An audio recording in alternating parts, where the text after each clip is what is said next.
All right, we are live for the Friday edition of the Mike and Mario Show. Excited to be back for another week to try kind of unpack a lot of things from this past week, as well as looking ahead. And as of right now, the markets don't look too happy. And as you mentioned before, Mario, the Grinch? Whatever. How you doing, Mario? Yeah, I'm doing well, thank you. And yeah, and you? I'm doing good, my friend. It's Friday as always, man. Looking forward to a good weekend. And other than that, getting close to the holiday season. So I'm excited just to be able to unwind a little bit and blow off some steam from 2022 and hopefully wish and pray for a better 2023. But looks like, a lot of the indicators aren't pointing to that. So we'll get into that. So yeah, so let's unpack the week a little bit just off the top. So on this side of the water, we had SBF. He got arrested on Monday. That caused a little bit of a little hoorah. And then Tuesday was the CPI figures. A lot of people are overly optimistic that they're trending downward. Markets rallied briefly. Wednesday, 50 basis point hike. Markets respond unfavorably. Here we are Friday. Markets still not too happy with that. So what's been your assessment of the current week thus far? Yes, I think the CPI came out lower than expected, and the market actually rallied quite strongly just after the numbers, and even before the number, there seems to have been a leak. Yeah. But I think the Dow was up almost 800 points or so, but then everything fizzled out, and then on Wednesday, the Fed did what it was expected to do. Yesterday, the ECB and the Bank of England raised rates. And with the exception maybe of the Bank of England, the Fed and the ECB they've remained relatively hawkish, saying that they need to keep raising rates and that they will not stop. And I think that's why the stock market and even the bond markets have come off. And it doesn't bode well. And the other thing that I've been hearing more and more is a recession. People talking about recession, even though we know there was a recession earlier this year, the first two quarters, even though they don't want to say it was, but technically 2 consecutive quarters of negative GDP growth is a recession. But now it seems like even the mainstream central bankers are admitting it. And I think, frankly, it's going to be a recession we have most people who are alive today probably have never experienced before. And why is that? Well, because I think it's going to surprise people. Most people in the mainstream economic profession, Wall Street politicians, think we're going to have a recession that's going to bring down the cost of living, like prices. But I think they're going to be mistaken. And I think you sent me something saying that Goldman Sachs expects commodities to go up next year.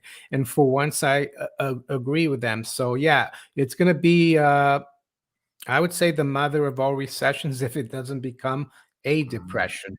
Yeah, the mother of all recessions. Okay, so the article that I mentioned, I put up here a moment ago about let me see, get it back on the screen here, about the global recession. And so, like you've mentioned, we've been talking about recession for quite some time, just because all the indicators, all the things you mentioned. And of course, we got figures out right now showing that everything has pointed to a definite market or economic contraction for sure. We're witnessing that real time, but I think the recession narrative is being allowed just because it's quite obvious and you can't hide it. And as you mentioned beforehand, just the words of a depression, like if we were to get to that point, it will be after something breaks and it's obvious, and they have to admit that they either couldn't plan accordingly or they tried their best to tighten. Everything was working fine until, but will that be in 2023? Because as of now, that 50 basis point hike, they already told us it's going to be a quarter of a hike for February. So they're already setting up the narrative of dialing back now due to economic tightening. So what are your thoughts? That 2023 might be that time frame where something gives? Yeah, and even right now, there could be things giving, and we only find out about it in a month or two. Yeah. Here in the UK, I think even the Bank of England has admitted that we are in a recession. The ECB and the Eurozone, the same thing. But as I said, there was a recession earlier this year in the US, so it will be a double dip one. And if you really want to dissect the numbers, we could argue that since '08 we've been in a recession or depression because the way they calculate GDP, they add government spending, and Mhm. we've been running budget deficits, not just in the U.S. but in the UK, of more than 2-3% Yeah. for 15 years, and GDP has except with the exception of 2021, where we saw a huge bounce because of the huge drop from the lockdowns. Yeah. GDP hasn't really grown more than 2 or 3%. So yeah, this is not going to be good, I think. And I guess as well now it's after the midterm, so they can admit to it. Very true. Now, let's touch on a little bit of the CPI figures that were given to us. And so they're trending down. And so the mainstream narrative is that it peaked in June, 9 point, whatever it got up to, whatever. I don't even remember at this point, but it peaked in June. And now we're trending downward.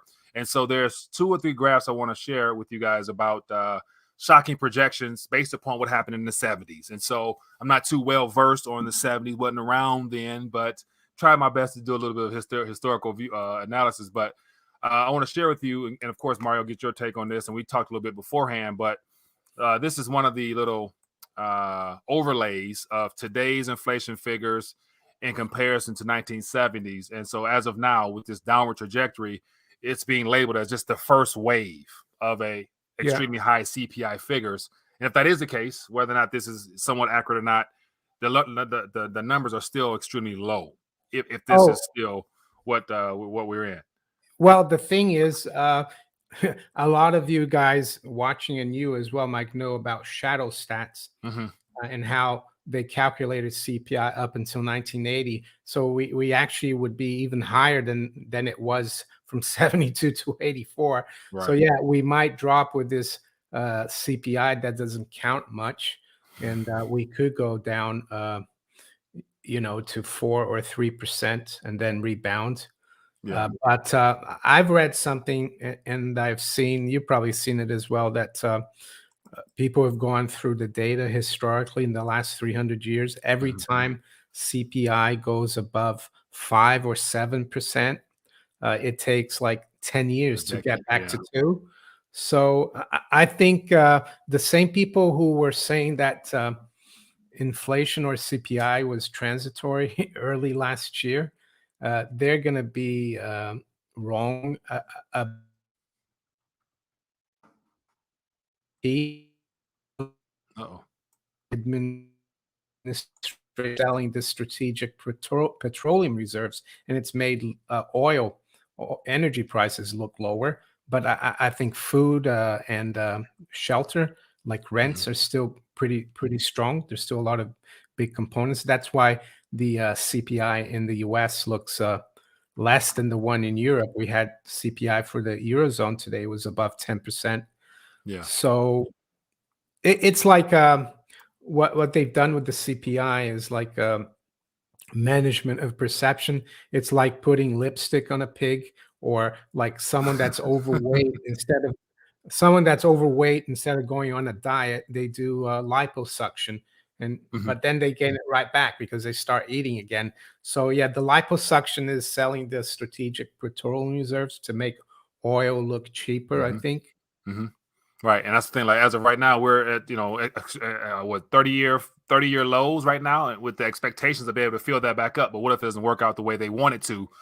Then how are they going to use dumping oil that's not there to calm down the next little CPI wave? Mm. Um, The and other then thing speaking as of, well, speaking of which, sorry, just go ahead. I'm just sorry. just to add on the SPR is that countries in the OPEC group, cartel, Mm-hmm. they're saying that their infrastructure and their production is getting harder and harder to increase. Mm-hmm. So if the US comes in and they'll have to start refilling their strategic petroleum reserves. It could drive prices a lot higher of crude oil. I would anticipate the prices going up before they go down, and it's all a part of that whole commodity boom where Mm, yeah. real world resources will definitely Mm, separate themselves from the yeah. USD manipulation Yeah. in the short term for sure. 2023 might be that year. I'm more than confident that regardless of whatever they try to do, gold and silver in particular will not really they won't be able to hold it off for long. They'll dump down every now and then. Every announcement the Fed does, it'll take a little spill, but it'll trim right back up, just Yeah, like it did a moment ago before it slammed yeah. down. So, And even if the economy is in a recession, demand is down. mhm, Uh, Investors, there's so much money in the paper assets, and paper assets we look at today. They've had a horrible year, yeah, and and despite that, I saw something that saying that fund managers are the least exposed to commodities in years, mhm, and I think they're going to be. Yeah, they're going to be wrong-footed, and they're going to say, "Wow, we need to put a little bit of our capital into hard assets, commodities." right, And it doesn't even have to mean that the economy is doing well. It's just a matter of protecting capital. And they're going mhm, to realize that 2022, despite the hawkish Fed, the rate rises, commodities are still up about 12%, as per right, the I think the Bloomberg Commodity Index. I have it here. mhm. It's up year to date, actually 13.8%. So figure that one out. Yeah. Now to piggyback more, I want to show you the last little CPI figure from Tavi, and so he also put a little analysis as to why he believed that is the case. But here's his three inflationary waves of the 70s, and we're talking beforehand. We're gonna try to overlay the gold on top of this just to mimic the next 10 years, just a 10 Yes. year time frame. And this is probably, as you mentioned before, it takes a lot longer than 2 years for things to come Yeah. back down. And so it's good to say they'll probably never be able to reach their 2% mandate ever again, just because there's going to be some hiccups along the way. But Yeah. if we were right here coming down on this first wave, Yeah. 2023, somehow, some way, they continue to slow things down. We may not get down to this low figure this here, but this second wave will definitely be well greater than what we currently experienced this past June. So Mm, literally imagine like them admitting to a 17, 16% inflation, but then you use inflation head, or what's his name, John Williams, and it'd be 20, 30. yeah. And so like imagine these waves. If we are at the beginning of this decade here, just coming through the first wave, how much worse things will get as we press through. And could it play out this way? I think Just so. I think so because the era of easy money and credit that we mhm, had from the early 80s till 2020, beginning of 2021, let's mhm, say, or 2020, where bond yields kept going lower. And I know they're right. going lower now, but I think now we're on another path. We are on a bond bear market, and credit and money will be much tougher. So yeah, Mm. it's going to be not as good. And if you want to put that chart back there, I can Let tell me you put what. it back up here. It's about the Tavi one. Yeah, the last one you had on. Yeah, I can Yeah. tell you, like, up until like 67, 68, 69, the gold price was fixed at $35 an ounce Hmm. as per the Bretton Woods agreement.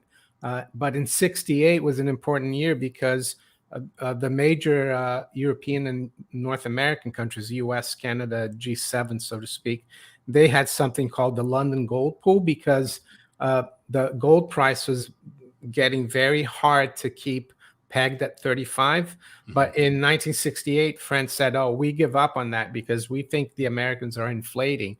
So, and then Nixon closed the gold window in 1971, Hmm. August, and from there, gold went. It was already trading in the international market above 35, probably, but if it went from 35 to, if you put that chart back, it's Which probably one?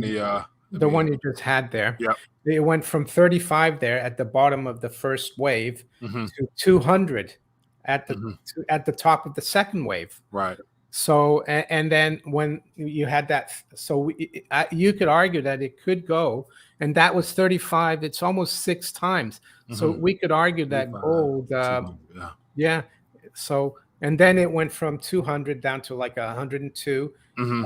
there, and then in 19 from there it went all the way up to almost 900. So, but Mm. I think gold is going to do. I hope. I don't know. I hope, but I think we could see gold next year. If we like it did from 71 to 74. we could see gold still go a Wow. lot higher. Yeah. Eventually, when the second wave comes down, gold could correct, but it will Mhm. be a lot higher than it is today. And Yeah. then eventually, in the third wave, we could see gold. I mean, levels that we don't really know. Yeah. Now think about this. So this is the first wave you're talking about. Here's the second Yeah, wave. Here's that third wave. yeah. And so just imagine like this, 700, 800, whatever. So mind you, there was nowhere near as much debt. Oh, yeah. No derivatives. It was it's not much of a paper rigging manipulation game. That was just being formed. And here we are now. They've been able to maneuver some things very well up until. So if we were to see some type of waves of this magnitude, it's going to be very uncomfortable for those who don't have something that's stable and constant and that's Mm, absorbing all those fake units of currency going out there. So, yeah, I just thought this overlay was just something worth bringing to people's attention, just because yeah. if this plays out even partially the way that it has based upon the past, we ain't seen nothing yet. Oh, yeah. Nothing yet. Yeah. So what I'm seeing in the chat, I'm seeing a lot of people talk about the UK strikes. And so MW says UK 100,000 UK Yeah. nurses on strike, Yeah. postal strike too. Yeah. And the other thing we're going to have from from the 23rd of December till the 31st of December, Mhm, we're going to have a border workers strike, mhm, which means people flying into the UK. There's not going to be any immigration people. They're trying to get the army to do something. It's going to be highly disruptive. mhm, Airports and like the border. What these strikes are, they're a symptom of the currency mhm, losing value through inflation. Uh, and again, we have the fallacy, especially from mainstream Keynesian economists and politicians, that it's the unions that create inflation, but they're mhm. just reacting to the currency debasement. The problem with the nurses is that Yeah. they work for the government.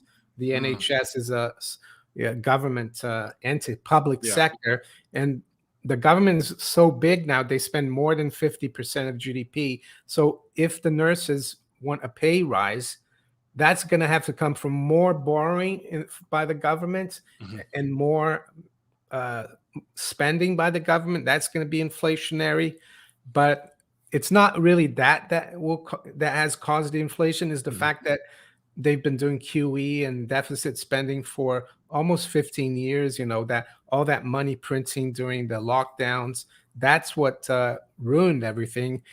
And unfortunately, yeah, when the public sector asks for pay rises, mhm. it becomes inflationary because the government has to borrow, Right. because a public sector, they don't get paid by the private sector directly. They have to be Right. financed through taxes. And it's one of the reasons why I think it's going to be really tough on the Bank of England. Mhm. And that's why they're backtracking already. They're talking about maybe rates not going too much higher. And I think that's why the pound dropped so much yesterday. Yeah. So with all those strikes taking place, ultimately speaking, and I can't confirm this, but I saw a video. I'm not sure if I think you either shared it or I saw it from somebody else where there was actually some agreements that were being formed and worked out amongst the unions, and then I guess the government somehow, some way stepped in and Oh yeah. squashed that, Oh kind of yeah, they forcing this have. strike. The RMT, which is the rail and maritime transport Yeah. workers, Yeah. they had come to an agreement with the workers. Hmm. And don't forget, actually, the rail workers, the train drivers, they work for private companies. Hmm. But the government stepped in and said, no, you have to stop negotiating. Right. Like so that shows that it's a That's deliberate. like, They want this. or no, yeah, or they think that they have to stop these price rises because um, they think it's inflationary. But and the other thing it shows is that we don't have a free market. Hmm. When government interferes in the private sector, it's called something that starts with an F that Mussolini was famous for. Yeah. So I guess so as the way things stand now, with all the stuff happening in the UK, the start of 2023 for the UK will be very problematic. Like literally, like it could be somewhat of a, a self-inflicted lockdown type of thing if things come to a halt. If with all I think, the yeah, services, I don't think it's even the new year. We're already in it. We mm, are already in a deep hole. yeah, Our economy is like in a recession. We've got strikes. We've got higher prices. It's going to get worse. And I saw today as well, or yesterday, that the government is going to keep financing a lot of stuff. Because they've got a cap for energy for consumers Mhm.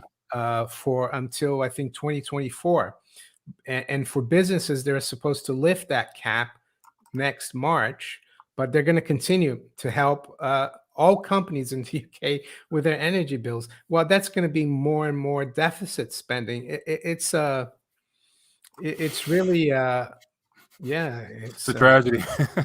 So, so I mean, it's bad in the UK, but let's keep it moving here. So here in the US, Uncle Sam is always finding a way to spend add a few funds to the war bucks. machine. And so close to almost $1 trillion. So I'll just put this close to a trillion, but US Senate passes record 858 billion defensive act.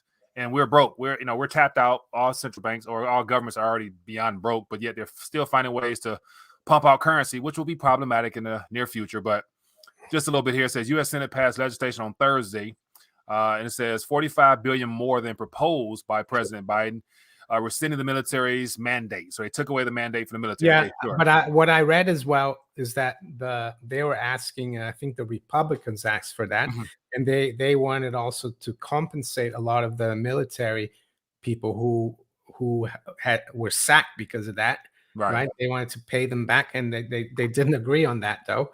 So they can give money to Ukraine and Taiwan, but they can't compensate the military personnel that they sacked, I think, unfairly. Right. So here's fiscal authorizes 858, and military spending includes a 4.6 pay increase for troops, funding for purchase of weapons, ships, and aircraft to support for Taiwan as it faces aggression from China and for Ukraine. So they're funding Taiwan and Ukraine, as you mentioned, Yeah. The with thing is, unlimited funds. I don't see any aggression from China with Taiwan. Right. We saw the local elections in Taiwan recently, and the party that's friendly to China and a one China policy won. So Mm. what's this aggression towards Taiwan from China? I don't see it. It said there as well that Biden is expected to sign that very quickly. I wonder if he can still sign anything. Yeah, they managed somehow to have a photo out with him Is signing that like, something. does he just do an X? I have no clue, man. All right, let's keep it going. What else we got? We got some other topics worth touching on. Oh What do yeah, you want to hit maybe next? treasury holdings, Oh, like okay. Let how me. China and Japan are selling Yeah, more and more treasuries. yeah. Here we go. I got that right here. Okay. There you go. So Japan here from September to October, Mm-hmm. they sold 42 billion treasuries. If you look at January, they started at 1.3 trillion. Mm-hmm. So and then China, I mean, they sold about 20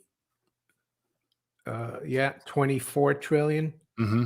24 billion, sorry. So yeah, treasury hold, I think as well we saw the president of China, Xi Jinping, went to Saudi Arabia Mm-hmm. recently for 4 days, and Yeah. they've done an agreement to deal with all the Gulf nations in yuan. Mm-hmm. So I think other nations are Pretty going to big. start doing that, dealing with China in the yuan. And it's not going to happen overnight, but it's happening already, as we've seen by those numbers. Yeah. More and more countries are going to need less treasuries. And what that means is that there's going to have to be someone out there who will have to buy those treasuries. And if there isn't, market prices of treasuries will go down and yields will go up to attract buyers. So that means more higher rates, less economic activity, and Mhm. yeah, I think it's very important that, and coupled with the China Saudi rapprochement, and that's really important.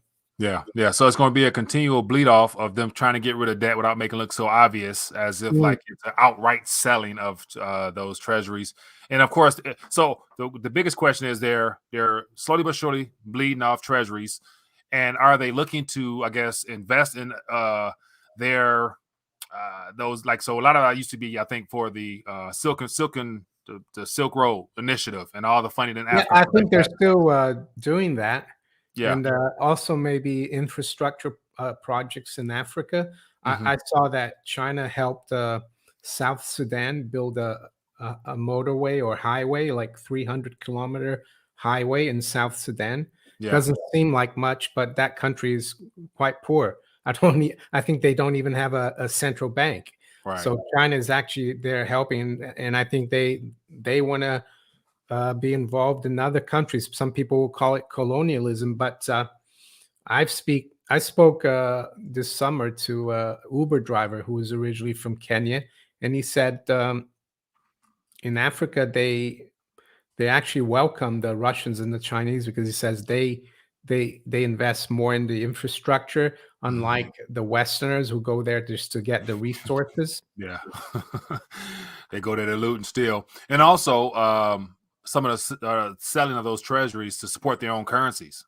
And so, Yeah, like, as Japan especially, yeah, and yeah, maybe in China even because the yuan has recovered recently, but the dollar had been quite strong up and it got up to about like 7.30, mhm. uh, the $1 7.30 yuan. Now it's below 7. Yeah. So low blood pressure says, how many treasuries do you own? And first thought was, how much ever is in my bank account? That's the only thing close to a treasury, Yeah, or a dollar yeah, denominated debt instrument that I own is what's in the bank. yeah. That's the only one I have in terms of here in the UK Treasury is the Yeah. currency you keep in the bank. But Mhm. that's another reason. Unless you want to finance Washington D.C., don't buy treasury. Don't buy treasuries. Right. Not just because I think they're going to go down in price, but because it's like helping your enemy, in my opinion, because governments become so big. The bigger government becomes, the less freedom the individual has. Yeah. And speaking of which, another nation worth touching on, out of China. And so I guess due to the contraction of their economy, they decided to lessen things to appease, their people from revolting. But it's going to, so I wonder with the whole zero COVID policy, will they pivot or Yeah, whatever, or that's still going to be something they try to stick yeah. with while managing a crumbling economy from what we're seeing from outside. What are you thinking? Well, I read this article from the FT. It came out today, Hmm. and it looks really worrying, doesn't it? Beijing death toll mounts.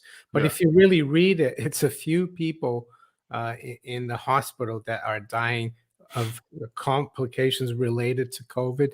Yeah. And the Chinese officials are not really reporting these deaths as sea deaths Mhm. and trying to keep that that word out. Yeah. But I think it's more the FT trying to scaremonger people because China opened up, didn't they? The restrictions, they lifted them Yeah. last week or the week before. So we'll have to see. That's another uncertainty is China, and China is important because of supply chains.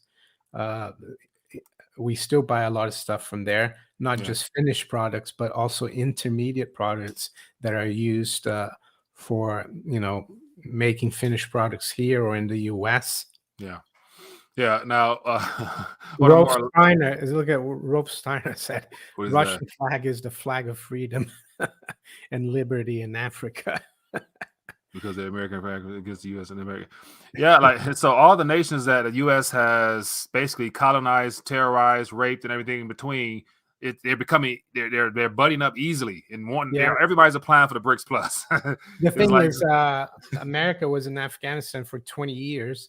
They mhm, spent, I don't know, $1 trillion there, and Afghanistan is a basket case. mhm, But the military industrial complex, the General Dynamics and the Lockheeds yeah, and the Halliburtons, they've done really well. yeah. And so we'll get ready to take some questions. And I see a question here about Ray Dalio's book. I have not read that, but I wanted to, just of course, I want to share my 2 cents on Donald Trump, his announcement. It was a twofold announcement, but the majority of the publicity was focused on this NFT collection, which sold out in hours.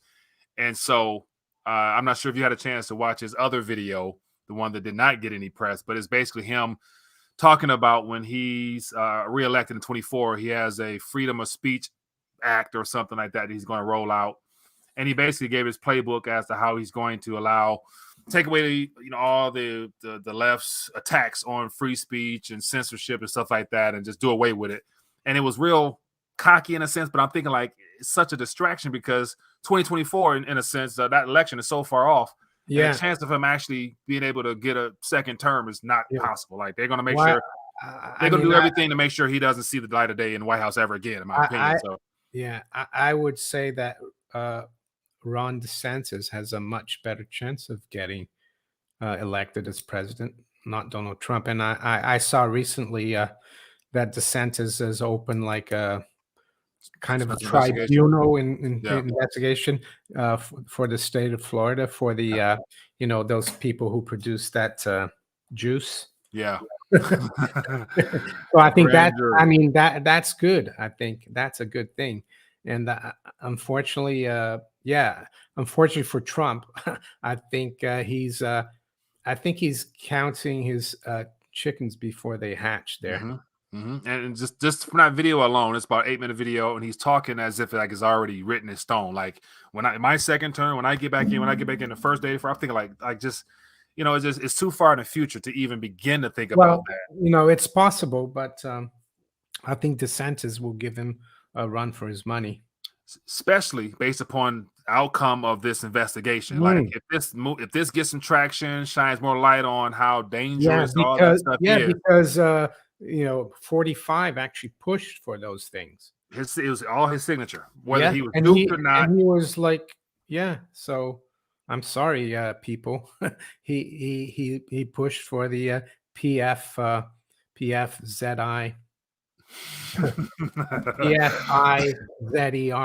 thing. Yeah, I gotta speak in code language these days. All right, let's get to some questions or thoughts or ideas out there. So feel free to share your 2 cents on things. What caught your attention? What did we not touch on? Things worth bringing to the forefront. I'm curious to see what you guys are having in your mind. Mario, let me know if you see any questions out there. Yeah, I'm looking. One about UK Financial. So I didn't get a chance to read it, but it says, have either of you read Ray Dalio's book, The Changing World Order? It seems to be a good predictor of the current and future times.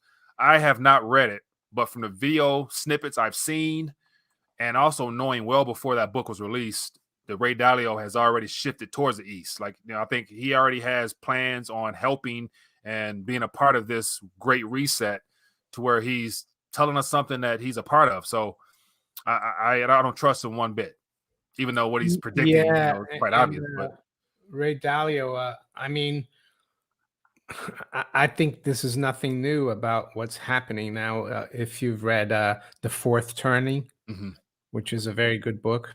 And the other thing about Ray Dalio, he's the guy who founded Bridgewater Associates, which is one of the biggest hedge funds out there. And a lot of people think that back in 2019, when we had the repo crisis and the Fed had to bail out the repo market, one of the hedge funds that was in trouble was Bridgewater Associates. So but I haven't read the book. He is a thinker, I guess, Ray Dalio, but it's not a book I've read. Right. Maybe I'll look into it. Yeah, I have not. And so James says LIBOR, SOFR, which I haven't even dived into lately at all. So I'm not sure, Mario, have you touched on it? Well, LIBOR is the London Interbank Offered Rate, which is a reference rate based on the dollar trading outside the United States. It's called the euro dollar. It's any dollar that's trading outside US. And there's a big LIBOR scandal during the 2008 crisis, and it got a really bad reputation. So they're trying to wean off the international bankers from the LIBOR reference rate. Yeah. And it's a bit of a problem because it's like making Americans think in kilometers instead of miles. Yeah. You're used to miles, and if you change to kilometers, you could have a lot of accidents. So that's the thing. You could have a lot of accidents, and LIBOR is used a lot for the derivatives market, for setting mortgage rates and everything. So, and it was pushed by the BIS Basel III initiative. and it's not something that they can enforce that much. But yeah, it could be a problem. And the derivatives market we know is huge, Yeah. and anything can cause a huge accident there. Right. Good point there. Good point. Good. What else we got here? Arizona is a state of emergency. So yeah, that whole election situation in Maricopa County, 59% of the Dominion polls went offline. At the opening peak hours of voting. So yeah, so it's an investigation over there. It has been talked about by no other Republican Yeah, whatsoever in the country. I didn't So know more there was a shenanigans. state of. I didn't know there was a state of emergency in Arizona. I don't know if it's official or not, but I'm assuming they could be referring to that because Mm, there's I think it's going before a judge. There's some type of court ruling or some type of presentation in mm. front of a judge next week about that. So we'll find out what comes from it. But mainstream media won't touch it. What else we got here? Where did Bankman hide those billions? He dished them out to politicians. Well, and I think Alameda Resources, the hedge fund they had, lost a lot of money, and that's where it went. They Mhm. lost it. It's just gone to other people, and probably also to Ukraine. Yeah, and it's probably intertwined within that whole tether debacle that's soon to Yeah, unravel. and Like once maybe that the tether peg crap yeah unravels, maybe the big guy got 10% as well. I wouldn't be surprised. Here's one from Sam. It says, "Hey, gentlemen, what's the logic or theory of what part Amazon will play once CBDCs are introduced?" Hmm. Amazon. That's a different angle. As far as what role they'll play, I know that as far as the U.S. intelligence agencies, they are the primary host for all the servers and things like that. So I don't know how that'll play in the CBD side of thing, but they're definitely in bed with the government. But you know, I don't know Well, about CBDCs. CBDC is supposed to be the Federal Reserve. Right. I don't know if Amazon is involved with the Fed's cloud system. That could be, yeah, they could host some stuff because I mean, for what they're trying to pull off with this digital dollar project, like I'd imagine it's going to take a lot of computing power to be able to control 300 plus million people in real time, being able to program and stop Yeah, and delete, add, monitor, track, and trace. So yeah, it's going to take some I, power. I think though it will be a long time until paper cash notes are gotten rid of. Yeah, So it will run parallel, I guess. yeah. What else we got? 70% of U.S. weapons where we sold went to, yeah, yeah. I've seen so many stories about how U.S. Ammunition and Yeah, stuff like that is being sold in I Africa. And I'm in contact with a viewer who lives near north of Washington D.C. mhm, And he told me that it's like two different worlds over there. Like the government buildings and everything is like they're booming and building and brand new, and mhm, then you go to a neighborhood and everything's falling apart.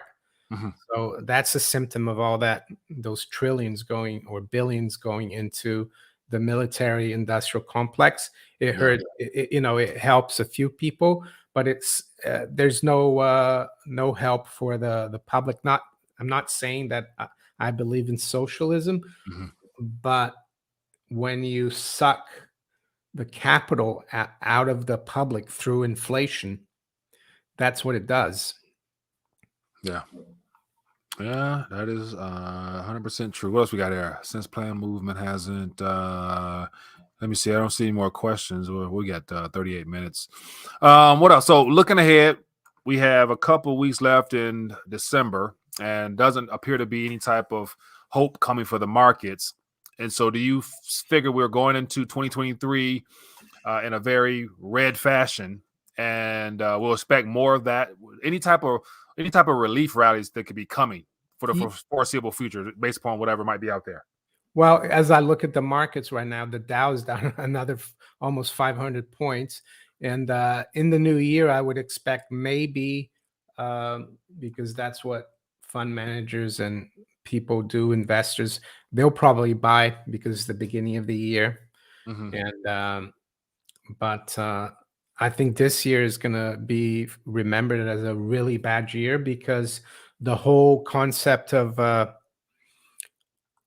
buying stocks and diversifying into bonds, it's been Mhm. broken because Yeah. both stocks and bonds are going to have a really bad year, and unless something magical happens here in the last few days of trading Mhm. days.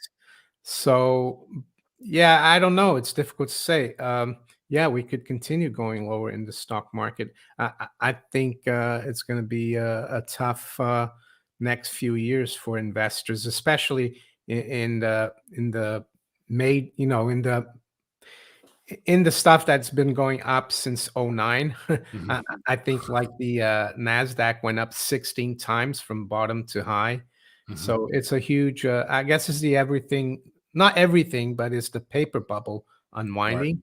And Housing bubble as housing, well. yeah, yeah. Even though housing, a house is solid, but it's more financial because of Mhm. mortgage rates. But yeah, I think commodities are going to continue to do well. Yeah. Yeah.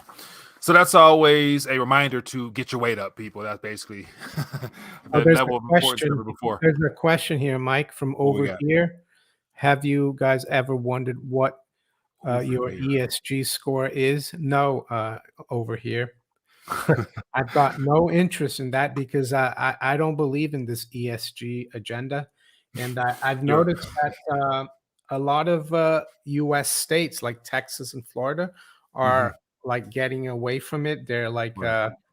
they've stopped dealing with people that funds like BlackRock that Right. are into ESG, and I think it's something that's gonna not be around because um, it doesn't make sense. Corporations. I think even Jamie Dimon said he didn't agree with it. In the end of the day, corporations and businesses are there to make a profit, Mhm. and and all these ESG things do is put a drag on their balance, on their bottom line. Yeah. And that goes right into your carbon footprint. Yeah, that's right. Yeah, so like I saw your video about the carbon footprint with the banking sector. We haven't. I mean, thank God we haven't had none of that here, from what I've Yeah, seen. In yeah, Canada, yeah. I've seen some. I took a screenshot of that when I got that. Uh-huh. It's like, wow, that's Yeah, like I'm not interested, buddy. But then again, it's one of the things where it's going to be forced upon you no matter what, because you won't be able to log into your bank account unless you uh say yes or no or something in the future. Like when they make it mandatory, because at some point they're not going to have it optional where you can opt out. They're going to say yeah, in order to well, use our services, and then that's where yeah, you either rally together and just start removing funds, and they have to drop that or not. yeah. What else we got here? It says persistence over resistance says, could tax incentives cause end of year sell off? Tax incentives, We're already getting a sell-off. right? And What tax incentive would be you get basically if you record a loss, you can mhm. deduct that from your income, I guess. So he's saying, they're going to keep selling more so they can deduct their losses from. Yeah, it's Yeah, possible. and especially I know it's common for sure in the crypto space because Hmm. because all the losses that people have been taking this year. So traders are definitely going to have to do something. What else we got here? That's will ranking filing system ESG DBTQ. All right, so we have 43 minutes. I don't see no other questions out there. If you don't, well, it's gonna be a good weekend, man. Any plans, Mario? You gonna unwind or hang out? Uh, I know the Not weather kind of really. makes it restrictive. Not really this weekend, no. But next weekend will be Christmas Eve and Christmas. We're going to be at a friend's house. Looking Yeah. forward to that, but just taking it easy. Yeah, that's good. Same here, man. Family, food, and fun. That's what I'm gonna try to Yeah. do, and start off the new year. And I'm planning on taking. I'm gonna attempt to try to take more trips this upcoming year, somehow, some way, just to get some sun and relax my mind, because I've been beyond bombarded with too much negative news. And I need to shake some stuff up, Mario. I got to figure it out. But anyway, Mm. well, everybody, be blessed, be safe, enjoy your weekend, and back at it next week if we can. And just hey, stay blessed, man. Stay prayed up. Peace.